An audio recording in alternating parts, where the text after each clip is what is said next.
पुढची बातमी पाहूयात। मी शब्द दिला की तो पूर्ण करतोच, कमिटमेंट का दूसरा नाम एकनाथ शिंदे। मैं एक बार कमिटमेंट करता हूं, एकनाथ शिंदेंनी साताऱ्याच्या सभेतून डायलॉगबाजी केली। पाहूयात।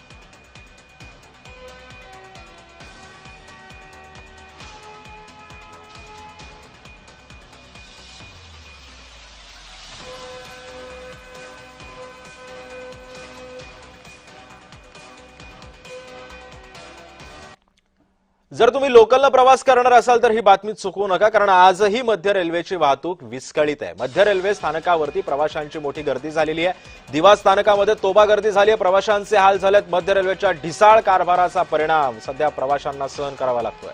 वारंवार लोकलचा खोळंबा होत असल्यानं प्रवासी हैराण झालेत। गर्दीमुळे कोणतीही दुर्घटना घडल्यास जबाबदार कोण, असाही सवाल आता या निमित्तानं उपस्थित होतोय। आणि या संदर्भात अधिक माहिती जाणून घेऊयात। माझा सहकारी कुणाल बोयटे सध्या आपल्यासोबत आहे। कुणाल, कालही मध्य रेल्वेची वाहतूक विस्कळीत झालेली होती आणि आजही मध्य रेल्वेची वाहतूक विस्कळीत झाली आहे। प्लॅटफॉर्म क्रमांकावरती तर अक्षरशः प्रवाशांच्या रांगा लागलेल्या आहेत, गर्दी झालेली आहे। का ही वाहतूक विस्कळीत झाली आहे, काय माहिती आहे? सिद्धेश, एकंदरीत पाहायचं झालं तर काल देखील ठाण्याहून कल्याणच्या दिशेने जाणारी एक लोकल जी रिकामी होती, मात्र ती रुळावरनं घसरल्या कारणाने रेल्वेची वाहतूक जी आहे ती विस्कळीत झाली होती।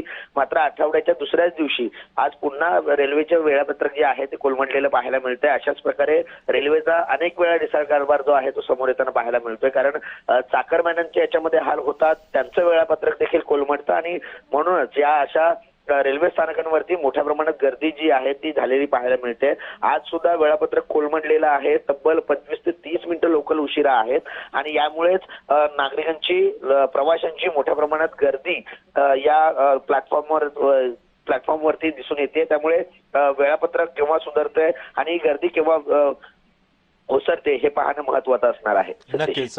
धन्यवाद कुणाल, तू दिलेल्या सविस्तर माहितीबद्दल।